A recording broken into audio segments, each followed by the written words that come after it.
charismatic.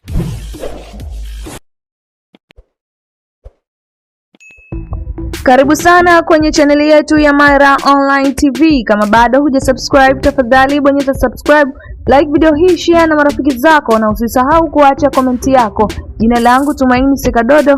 Twende moja kwa moja kwenye habari.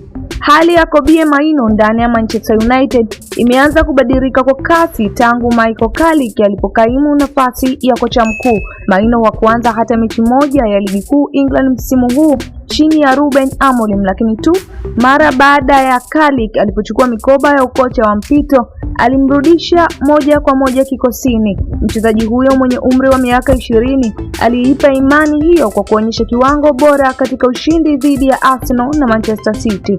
Akizungumza na Sky Sport kuelekea mchezo wa Jumapili dhidi ya Fulham, Carrick alifichua jambo moja analolipenda zaidi kuhusu Mainoo.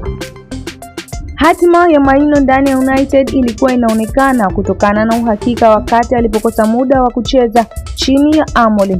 Ilionekana huenda angeomba kuondoka Januari baada ya kuishia kuingia katika mchezaji wa akiba mara chache kwenye ligi kuu. Klabu ya Napoli pamoja na timu kadhaa barani Ulaya zilionyesha nia ya kumsajili, lakini Manchester United haikuwa tayari kumwachia. Mambo yamebadilika tangu Amorim alipotumuliwa kama kocha mkuu kufuatia kuvunjika kwa mahusiano yake na uongozi wa klabu. Carrick anaonekana kumwamini sana Mainoo na kiungo huyu anatarajiwa kuwa sehemu ya kikosi cha kwanza katika mchezo dhidi ya Fulham. Mainoo ana mkataba wa Manchester hadi mwaka 2027 huku klabu ikiwa na kipengele cha kuongeza mwaka mmoja zaidi. Hata hivyo, United inapanga kufungua upya mazungumzo ya mkataba ili kumbakiza kwa muda mrefu zaidi. Kwa sasa mshahara wa Mainoo ni miongoni mwa mishahara midogo zaidi katika kikosi cha kwanza, na klabu hiyo iko tayari kumpa mkataba mpya utakaoendana na viwango vya wachezaji wenzake.